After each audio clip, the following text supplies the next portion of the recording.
안녕하세요. 축구 전문 기자 한준입니다. 손흥민 선수가 토트넘 허스퍼의 주장으로 공식적인 첫 경기를 치른 2023-2024 시즌 프리미어리그 1라운드 토트넘 허스퍼와 브렌트포드의 경기는 2대2 무승부로 끝났습니다. 프리시즌 경기에서 드러났던 엔지 포스테코글루 감독의 스타일, 굉장히 공격적이고 또 점유를 중시했던 그런 모습들이 그대로 드러났지만 역시나 이제 수비적인 불안감들을 해소하지 못한 채 다득점 경기 속에 이기지 못했는데요.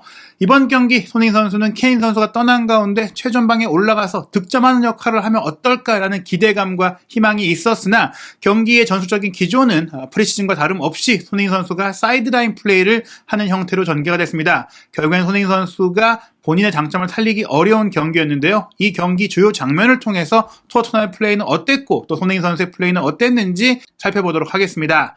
우선 현재까지 진행된 프리미어리그 1라운드 경기 결과부터 살펴보겠습니다. 디펜딩 챔피언인 맨시티가 번리의 3대0 대승을 거두면서 시작을 했고요. 지난 시즌 준우승팀인 아스널은 황의조 선수가 명단에 들지 못한 노팅엄 포레스트에 2대1로 승리했습니다. 본머스와 웨스트햄은 1대1로 비겼고 브라이튼 앤 호브 알비온은 승격팀 루턴타운에 4대1로 대승을 거뒀습니다. 풀럼이 에버튼 원정에서 1대0으로 승리했고 크리스탈 팰리스는 셰필드 유나이티드와의 경기 1대0으로 승리를 했습니다. 지난 시즌에 나란히 돌풍을 일으키면서 유럽 대항전 진출권을 얻었던 뉴캐슬과 에스턴 빌라의 경기는 뉴캐슬이 5대1 대승으로 막강 전력을 보여줬는데요.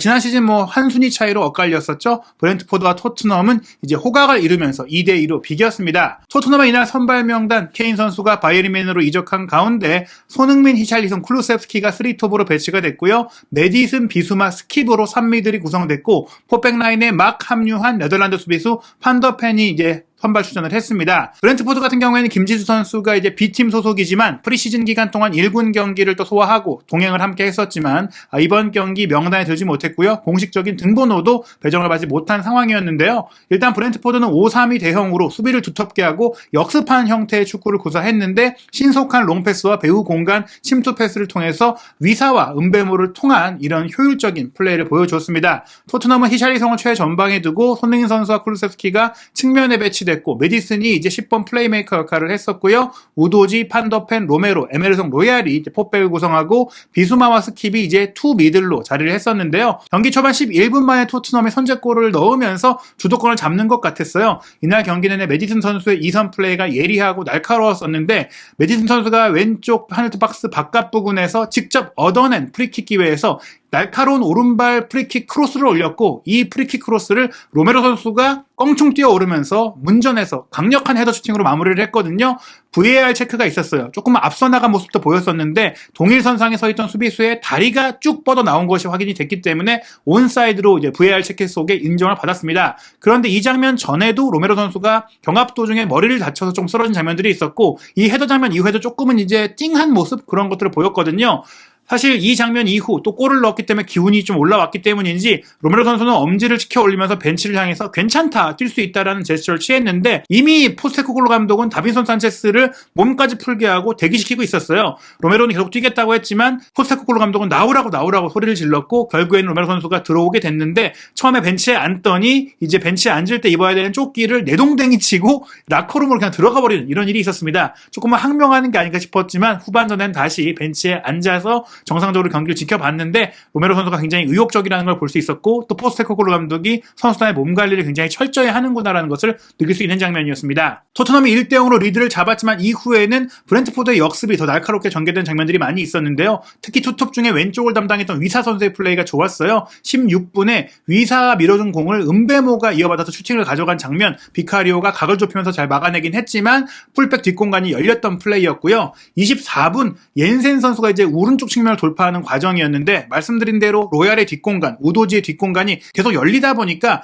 손흥민 선수가 이 공간을 커버하러 내려왔다가 옌센이 방향을 전환할 때 좀 걸어서 넘어뜨리는 장면이 나왔습니다. 손흥민 선수가 넘어뜨리려는 의도가 있었던 것은 아니지만 공은 건드리지 못하고 다리를 좀 분명히 걸어 넘어뜨렸기 때문에 VAR 체크를 통해서 페널티킥이 선언이 됐고요. 26분 은배모 선수가 키커로 나서서 구석으로 차 넣으며 1대1 동점을 만들었습니다. 그 뒤에도 말씀드린 이 배후 공간을 한 번에 넘겨주는 패스에 의해서 토트넘 수비가 선수가 위기를 많이 마주했는데요. 31분에도 배우 공간 패스가 쭉 뻗어나왔을 때 위사가 침투를 했는데 이 장면 같은 경우에는 다빈손 산체스가 엄청난 그 운동 능력을 통해서 빠르게 따라가서 좋은 블로킹으로 막아내는 바르셀로나와의 친선전 때만큼의 그런 좋은 모습들을 보여줬습니다. 그리고 35분에는 풀루셉스키와 히샬리송, 로얄, 손흥민 선수로 이어지는 멋진 연계 플레이가 있었는데요. 기본적으로 오른쪽에 배치된 클루세스키가 가운데로 공을 끌고 들어오면서 중앙 공격수인 히샬리송에게 기점 패스를 주고 이 공을 히샬리송이 받자마자 수비가 달라붙으니까 슬쩍 플릭으로 흘려줬을 때 안쪽으로 들어와서 플레이했던 로얄이 이어받아서 문전까지 진입한 이후 3명의 수비수가 몰린 가운데 반대편으로 대기하고 있던 손흥민 선수한테 밀어줬지만 이 장면에서 손흥민 선수의 슈팅을 예상하고 각을 좁힌 수비수가 결국에는 6탄 방어로 손흥민 선수의 슈팅을 막아내는 장면이 있었습니다. 이 뒤에 또 위기가 남았는데요. 36분 계속해서 토트넘이 이제 라인을 높이고 상대 지역에서 플레이를 하다 보니까 뒷공간이 많이 열렸어요. 헨리 선수가 이제 오버래핑을 통해서 뒤를 파고드는 그 롱패스를 이어받는 상황에서 로얄 선수가 따라 내려왔지만 로얄 선수가 높은 위치에 있기도 했었고 또 안쪽으로 좁혀 있다가 사이드로 벌려서 움직이는 과정에 계속 타이밍이 늦는 상황이 나왔어요. 그런 가운데 헨리의 컵백에 이은 위사의 슈팅이 판더펜 선수를 맞고 굴절되면서 브렌트포드가 2대1로 역전골을 넣게 됩니다. 토트넘은 전반 추가 시간에 메디슨의 크로스 패스가 수비의 헤더 커트에 이어 뒤로 흘렀을 때 손흥민 선수가 이제 왼발 발리 슈팅을 때리면서 동점골을 노려봤지만 옆구무를 때리고 말았고요. 그런 가운데 사실은 이제 추가 시간에 토트넘이 기어코 동점골을 만들었는데요. 전반 추가 시간 4분에 우도지 선수가 왼쪽으로 내준 공 메디슨 선수가 이제 중앙으로 툭 바로 넘겨줬고 이때 사실은 파울을 당했지만 로얄 선수가 이 공을 빠르게 오른발 중거리 슈팅으로 가져가면서 본인의 실수로 실점을 했던 것들을 만회하는 동점골을 터뜨렸습니다. 올 시즌 들어서 프리미어리그도 이 추가 시간을 굉장히 엄격하게 많이 적용하고 있는데요. 전반전에도 추가 시간이 11분 가까이 주어졌는데 전반전 추가 시간 11분 또 한 번 로얄 선수의 뒷공간을 위사가 파고들면서 컵백을 올렸고 이 장면에서 이제 문베모가 밀어넣기만 하면 되는 장면이었는데 허공으로 슈팅을 날리면서 결국 전반전은 2대2로 끝났습니다. 점유율에 있어서는 토트넘이 66%를 가져가면서 지배적인 경기를 했고 슈팅 숫자도 8대2로 앞섰지만 효율성에 있어서는 브렌트포드가 요요 슈팅 4개, 토트넘이 2개에 불과했었고 또 빅찬스도 브렌트포드가 2개, 박스 안에서 슈팅도 6개가 나올 정도로 좀 더 위협적이었다. 기대 득점도 1.62골로 브렌트포드가 앞선 내용이었습니다. 후반 시작 4분 만에 브렌트포드가 옌센 선수가 이제 홀로 보상을 당하면서 담스고르를 투입하는 상황이 됐고 이래 인해서 조금은 미드필드 플레이가 약화되는 면이 있었지만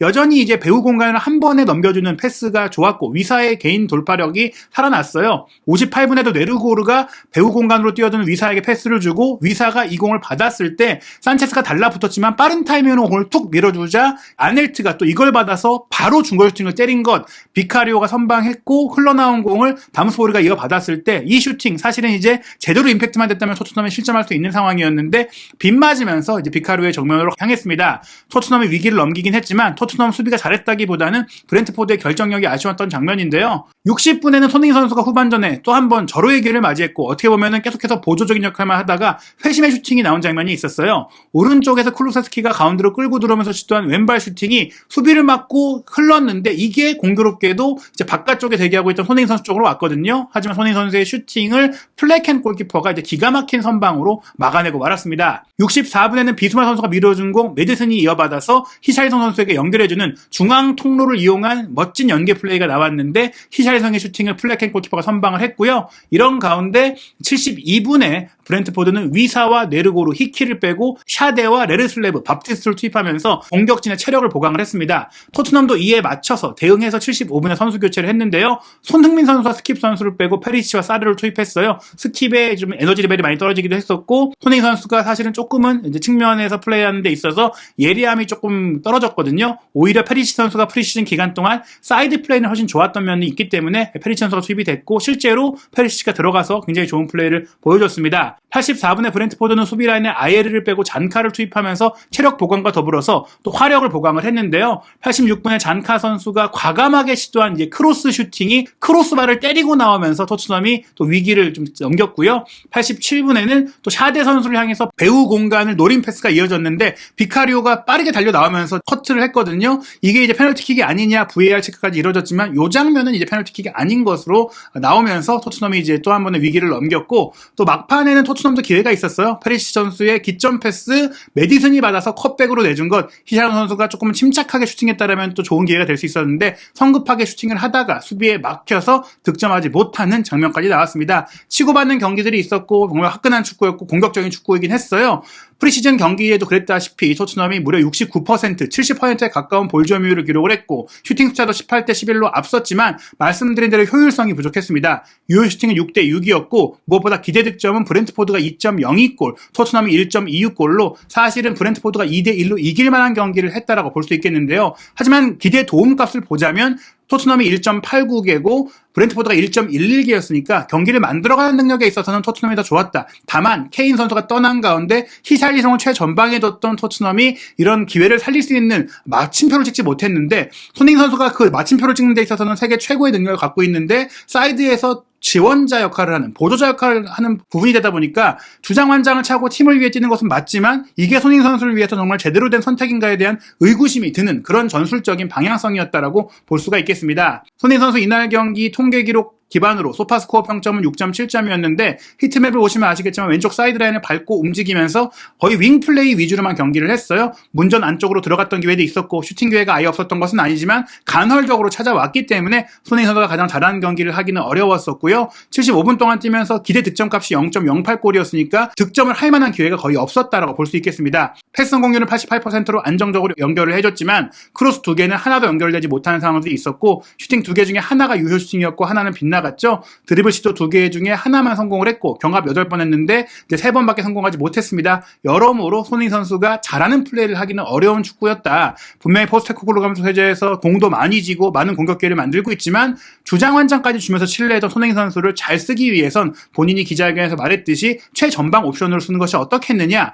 다른 공격수가 온다면 모르겠지만 히샬리송 선수도 중앙에 머물러 있으니까 본인의 장점을 살리지 못하고 정적인 플레이를 하면서 고립됐고 손흥민 선수 사이드 플레이에서 제대로 슈팅 기회를 못 잡으니까 두 선수의 위치를 바꿔가면서 플레이를 한다거나 아니면 솔로몬 페리시치, 손흥민을 조합을 해서 조금 활발하게 전방 지역에서 움직일 수 있는 플레이를 하면 어떨까라는 개인적인 생각도 들 정도로 토트넘이 공격적인 축구로 변신한 것은 좋지만 손흥민 선수를 어떻게 활용해야 되는지에 대해서는 원점에서 고민해야 되는 게 아닌가라는 좀 아쉬움도 들었습니다. 토트넘 허스퍼의 다음 경기 홈 개막전은 한국 시간으로 8월 20일 일요일 새벽 1시 30분에 킥오프하는 맨체스터 유나이티드와 빅매치고요. 이어서 8월 26일 토요일 저녁 8시 30분에는 본머스와 원정 경기로 3라운드를 치르게 됩니다. 유럽 대항전에 참가하지 못한 토트넘이기 때문에 카라바오컵은 2라운드 일정부터 소화하게 되는데 아직 정확한 날짜가 나오지 않았어요. 영국 현지 시간으로 8월 29일 혹은 30일, 그러니까 한국 시간으로는 30일이나 31일 새벽에 열릴 수 있는 풀럼과의 원정 경기도 곧바로 이어집니다. 과연 포스테코글루 감독 첫 경기에 자신의 색깔을 보여주긴 했지만 승리할 수 있는 확실한 방정식을 보여주지 못했고 프리시즌 기간에 드러났던 숙제도 해결하지 못했는데요.